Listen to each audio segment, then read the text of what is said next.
Mark Sutton sat in his usual corner of the dimly lit pub, sipping on a pint of beer that had long since gone warm, in the same place that he sat every time. It was a typical Friday night at the Rose and Crown, the kind of place where the smell of stale ale mixed with the faint aroma of greasy pub food. He knew the location well.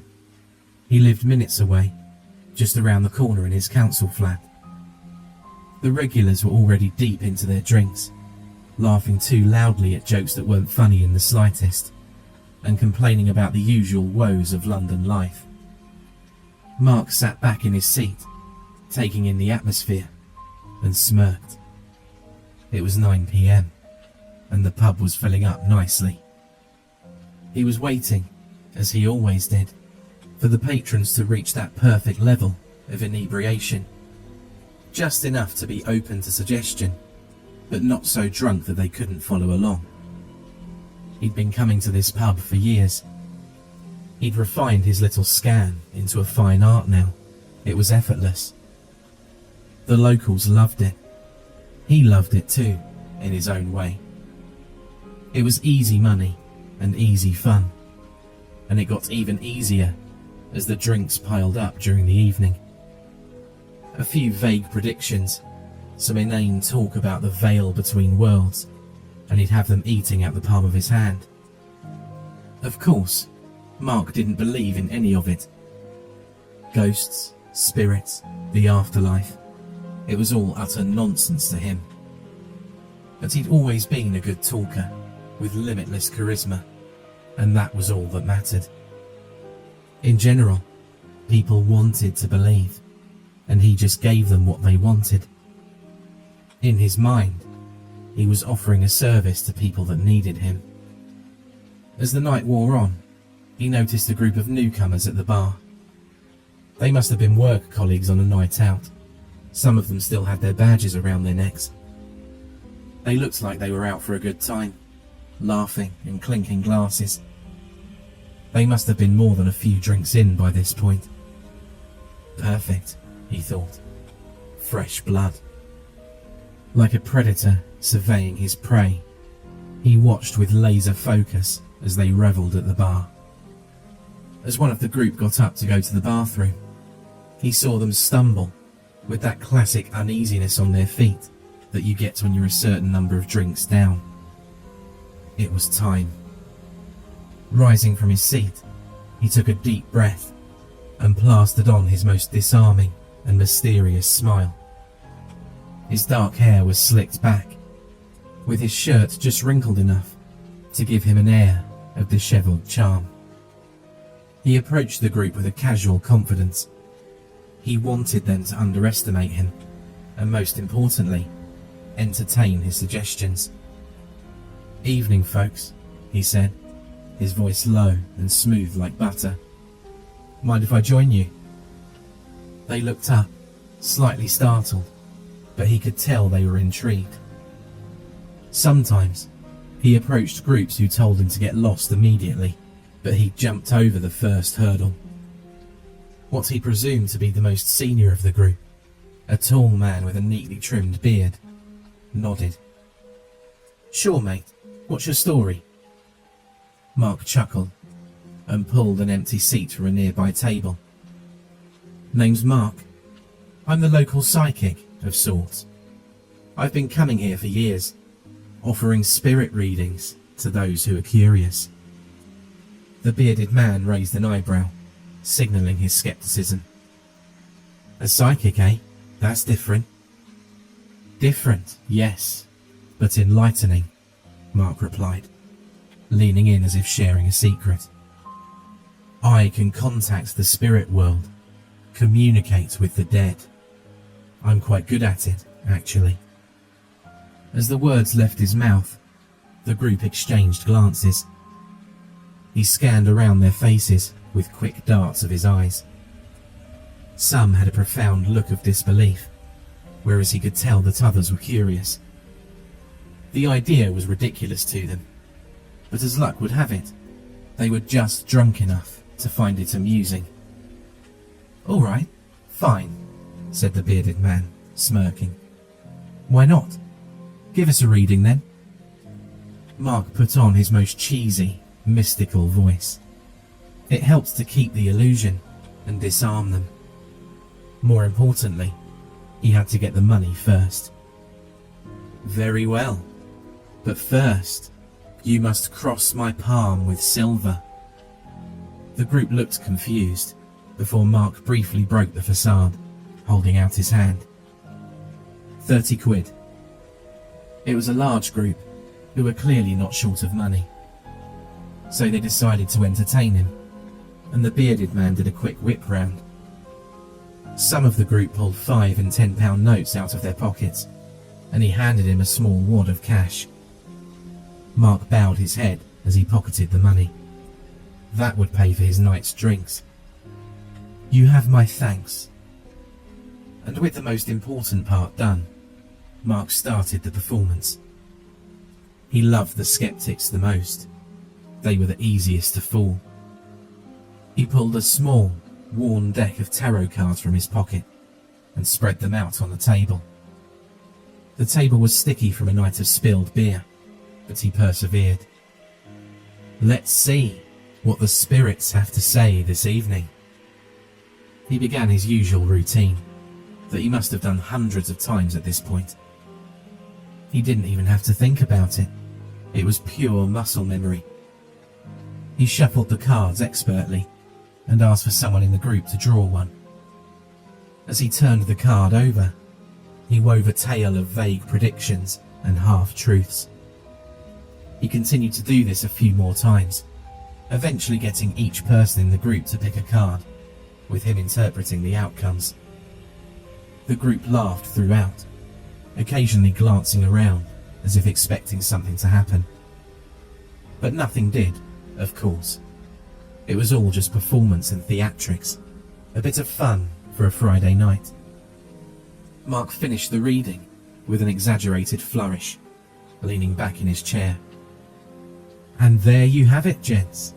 The spirits have spoken. The bearded man clapped his hands, with the others joining in after a moment. Not bad, mate. Not bad at all. Mark's performance had gathered the attention of others at the pub, with the surrounding group getting larger and larger as the reading went on. The landlord and bar staff had even been craning their necks to see what was going on. This was a unique opportunity, Mark realised. He could see that most of the pub wanted more. There was something special in the air. He could make a killing if he went around the patrons for collections afterwards. They wanted to be impressed, to be scared. They wanted a real experience. The showman in him took over. Raising his voice to acknowledge the enraptured group surrounding him, he asked, "Ladies and gentlemen, would you like to go a bit deeper?" He glanced around for a split second and could see nods amongst the crowd. Once he knew he had their attention, he dropped his voice to a whisper. There are other ways to contact the spirits, ways that are more intense. The crowd began to exchange excited glances. Yeah, go on then, one of the women behind him said. Mark grinned. He had them hooked. All right, let's dim the lights a bit. We want to set the right mood. The landlord reached over and twisted the dimmer switch on the wall, plunging the pub into a softer, more intimate glow. One of the bar staff even managed to find some small candles in metal cups. They placed 2 of them on the table and lit them. This was perfect, Mark thought. Now, he just had to reel them in, and he'd be drinking for free for weeks. Mark took a deep breath, closing his eyes as he spread his hands over the table. This was uncharted territory for him. He'd never had this level of interest before. But the pull was too strong. He had to take advantage of it. Besides, he was a master of improvisation, so he wasn't worried at all. He began to recite a few lines of gibberish. He was sure he'd heard it on some obscure TV show years ago, but he felt it sounded appropriately mystical. The now large group watched in rapt attention, their earlier skepticism long forgotten. As Mark continued his chant, something shifted in the air. It was subtle at first, a faint chill that seemed to creep in from nowhere. Mark felt it cause goosebumps on his skin, but brushed it off as the draft from a nearby window. He continued, raising his voice slightly. "Spirits of the other world, we call upon you. If there are any among us, make your presence known." There was a long pause. The showman in him was in full play tonight. He had to leave a long enough pause to build suspense, but not too long as to lose the crowd's interest. The group watched him, waiting. Mark could barely contain his smile, ready to say some clever line about how the spirits were shy tonight. But before he could speak, the lights in the pub flickered. The sudden change made the group jump, a nervous laugh escaping from one of the women surrounding him. "Nice touch," she said, her voice shaky. But, to his great concern, Mark hadn't done anything. He hadn't planned that. He glanced around, his steely confidence wavering for the first time. It must have been a coincidence, a glitch in the wiring or something. This was an old pub. He was sure that the electrics can't have been in the best of conditions. He decided to roll with it. His voice was now booming, a volatile combination of fear, uncertainty, and adrenaline. "The spirits are restless," he said, trying to maintain his composure.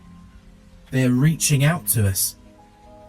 With trepidation, he continued his chant, but now there was an edge to his voice, a tension that he'd never felt before.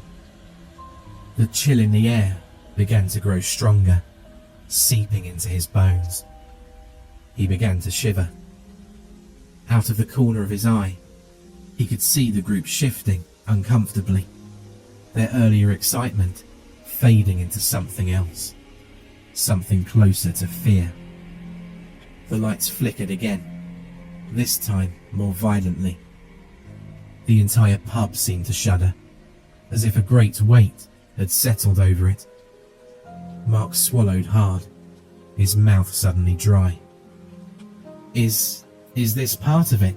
the bearded man asked, his voice uncertain. Subconsciously, they always knew that this was just a performance, but something was different. He could sense the worry and fear in his voice. Mark tried to respond, but the words caught in his throat like a vice. The temperature in the room continued to drop, and a low hum began to fill the air. He could see a mist start to fall every time he breathed out. The hum was a sound that seemed to come from everywhere and nowhere at once, vibrating in his skull. It was a deeply unpleasant sensation. For the first time in years, Mark felt genuine fear. His pulse had quickened, and his breathing became more rapid. He tried his best to conceal it, the showman in him battling against his primal instincts. He opened his eyes, looking around the pub. Most of the group were looking increasingly scared or worried. The slight murmur of conversation that had been accompanying his performance had now died down. The landlord, a burly man named Tom, frowned from behind the bar, wiping his hands on a rag. "What's going on, mate?" Tom called out, his voice cutting through the eerie hum. It seemed as though the spell was being broken, with the landlord's initial curiosity giving way to confusion. Mark didn't answer though. He couldn't. His heart was pounding in his chest, a cold sweat breaking out on his forehead. He tried to stop the performance, to close any connections that he may have unwittingly opened, but the words wouldn't come. It was as if something was holding his tongue, forcing him to continue. The hum proceeded to grow even louder, more insistent, and the lights were now flickering constantly. The glasses on the tables began to rattle, the sound of clinking glass echoing through the pub. Mark's panic was clearly visible now, his face as pale as a ghost, and his hands trembling. This isn't right," he whispered, his voice barely audible above the piercing hum. "What do you mean?" the bearded man asked with a tremble in his voice, his earlier bravado gone. "Isn't this part of the show?" Mark shook his head violently, his breath coming in short, ragged gasps. "No, I didn't. This isn't supposed to happen." The group stared at him, their expressions a mixture of confusion and fear. The hum had now reached a fever pitch, and with a loud pop, the lights were extinguished completely, plunging the pub into darkness. A few people in the group screamed, their voices cutting through the sudden silence. Mark could feel the terror rising in the room, a tangible feeling that pressed against his chest, making it hard to breathe.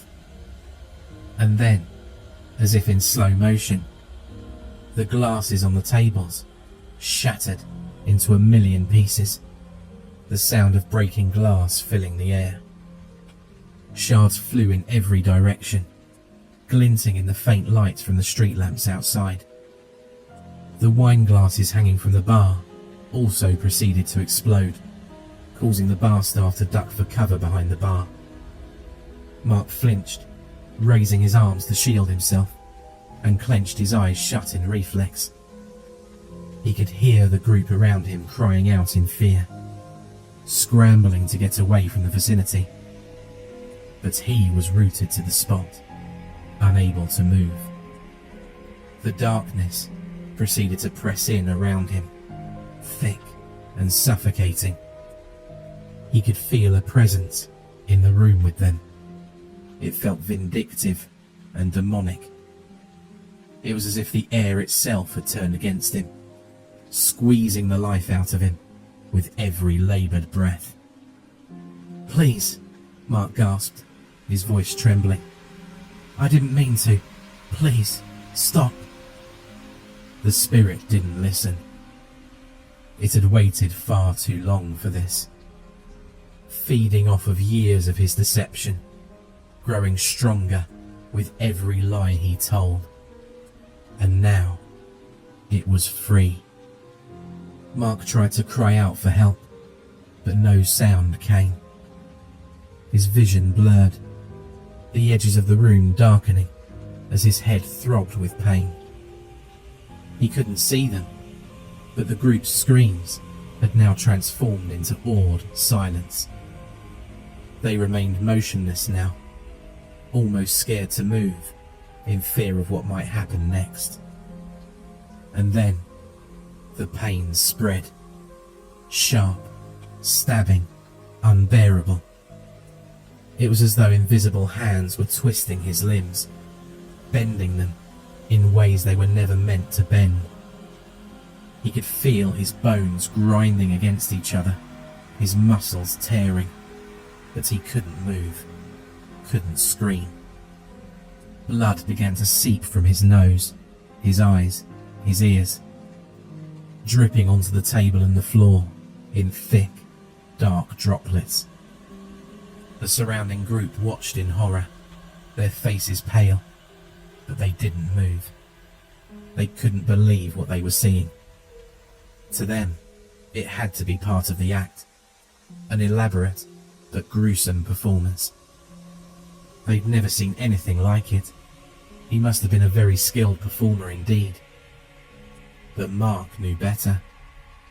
He knew that this was no performance. This was real, and it was the end. The unbearable pressure in his chest grew even stronger, and with a final, agonizing twist, something snapped deep inside of him. His body contorted one last time, a final, violent spasm, and then everything went dark. He'd given his last and most powerful reading. When the lights flickered back on, Mark was lying motionless on the table, surrounded by shards of glass. His limbs were twisted at unnatural angles, his eyes staring blankly at the ceiling. Blood pooled around him, staining the wooden floor and table. For a moment, there was only silence. The entire pub was frozen in shock. And then, as if on cue, the audience erupted into applause. The sound was deafening, a roar of great approval that shook the walls. They cheered and clapped, their fear giving way to admiration for what they believed was the most convincing performance they'd ever seen. Many in the crowd were shaking their heads in disbelief, with smiles beginning to form on their faces. Mark Sutton, the accidental medium, lay dead in a pool of his own blood, his mouth agape in a silent scream. The pub patrons, oblivious to the truth, raised the few remaining glasses in a toast, laughing and praising the spectacular show.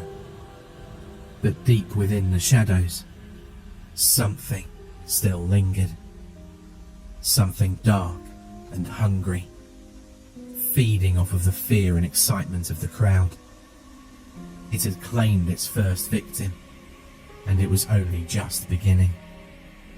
After a short while, the laughter and applause gave way to silence yet again, as the crowd started to understand the true extent of what had just taken place. They all started to notice that they too could still see their breath forming clouds of mist in front of them. As rain began to fall outside the dimly lit pub, sharp screams started to fill the air, breaking the silence. The demonic entity had all the sustenance it could ever need, and, in the end, it would take them all.